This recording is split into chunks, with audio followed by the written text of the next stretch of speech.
You know, in the world of automotive engineering, the really tough challenges aren't always about making a car faster. It's about making it smarter and, more importantly, accessible to everyone, everywhere. Today, we're not just looking at a car, we're going to design its very heart, the power system, right from a completely blank slate. So, here's the big puzzle that lands on my desk.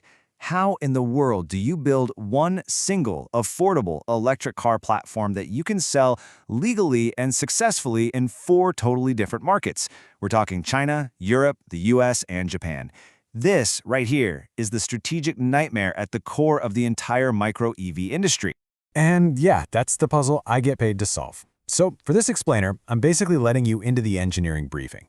We're going to walk through the blueprint, the statement of requirements for a brand new vehicle's power system, exactly like I would with my own team. Okay, first things first. You always have to map out the regulatory battlefield. In China, 60 volts is the magic number. Go over it, and bam, you're in high voltage territory. That means you're legally required to have complex safety systems like an HVIL loop and insulation monitoring. But then you look at Europe, and their L6E class for quadricycles, they use that same 60-volt line as a ceiling for low voltage. This lets them build super simple, super cheap 48-volt systems without all that extra hardware. Right away you see 2 totally different design philosophies, and it's all dictated by the rules. Then you hop over to the US and Japan, and it gets even more interesting. The US low-speed vehicle, or LSV category, well, it's pretty easy to get into. But what's happening is that customers are demanding more performance, pushing voltages higher. Japan, on the other hand, treats even its tiniest cars with serious safety standards, which really encourages these high-efficiency, high-voltage systems. I mean, just look at the Toyota C Plus pod. It's running at almost 178 volts. Talk about different ends of the spectrum. So after you've stared at all these regulations from around the world, you have this big realization. The rulebook doesn't point you to one single perfect solution. What it does is force you to make a fundamental choice for your entire project. Are you going to go for extreme simplicity to win in one specific market, or are you going to design for global scalability so you can compete everywhere? And you can see this exact choice playing out in the market right now with 2 key vehicles. You've got the Wuling Mini EV from China, which absolutely chose the 96-volt path.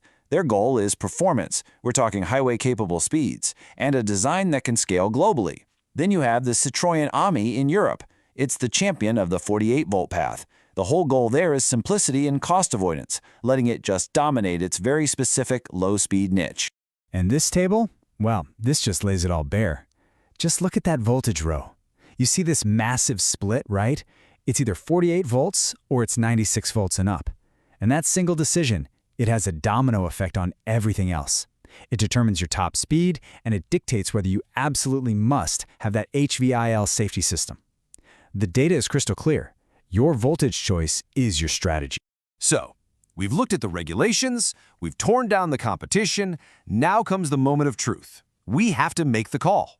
For our new global platform, what is the single best path forward?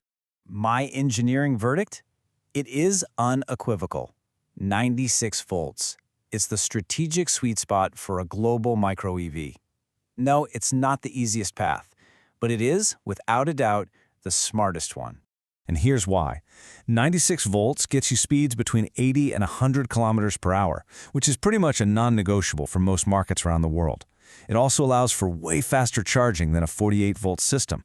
But here's the key from a cost perspective. It lets us use cost-effective 150-volt electronics, so we're not jumping into the really expensive high-voltage components you find in full-size EVs. Bottom line, it's the only architecture that hits that perfect balance of cost, performance, and true global potential. But look, a 96-volt system only makes sense if we can build it affordably. And that's where this key piece of technology comes in, the 3-in-1 Integrated Power Unit, or IPU. This thing is brilliant. It combines the onboard charger, the DC-to-DC converter, and the power distribution unit all into one smart, compact box. This integration isn't just a nice-to-have, it's the linchpin of our entire cost strategy. And the payoff is huge. By integrating, we get to remove a bunch of expensive, heavy, high-voltage cables and connectors. Our analysis shows we can cut over $70 from the bill of materials for every single car. At the same time, we're shrinking the volume of the electronics by 40% and cutting their weight by 30%. In a tiny car where every gram and every dollar counts, those are absolute game changers. Now, because we chose to go down that 96-volt path, we have to be absolutely obsessive about high-voltage safety. And the most critical system here is the high voltage interlock loop, the HVIL. The best way to think of it is as a simple low voltage safety wire that loops through every single high voltage connector in the vehicle. If any of those connections becomes even slightly loose, that loop is broken and the system instantly and safely kills all high voltage power. It's the car's ultimate safety net. And that HVIL is step one in a safety dance that happens in milliseconds every single time you start the car. First, the car checks. Is the HVIL loop complete and secure? Check. Second, a pre-charge circuit uses a resistor to gently bring the system's voltage up, which prevents a huge, damaging surge of current. And only then, when everything is stable and safe, do the main contactors click shut to connect the full battery power. It's an invisible safety protocol that runs flawlessly every single time. So after all of this, all the analysis, all the design work, what does it all come down to for my engineering team? One number. One hard, non-negotiable target. The total cost for this entire liquid-cooled 3-in-1 power system must come in under $220. That's the magic number that makes this whole global project work. And this is how we make it happen. These are the immediate marching orders. Number 1, freeze the 96-volt architecture and finalize the battery pack specs. Number 2, get the sourcing process started by sending out the request for quote for this specific 3-in-1 IPU to our suppliers. And number 3, from day one, we design for compliance, making sure our system has the mandatory HVIL and insulation monitoring for every single market we plan to enter. This is how we turn the blueprint into a real car. So there you have it. That's the blueprint, a globally scalable 96-volt architecture unlocked by a highly integrated power unit, all designed to hit a cost target under $220. This really is the engineering formula for the next wave of affordable electric cars. But it leaves us all with a really critical question, one that defines this whole industry. In this relentless race to the bottom on price, where do you draw the line between being brilliantly cost-effective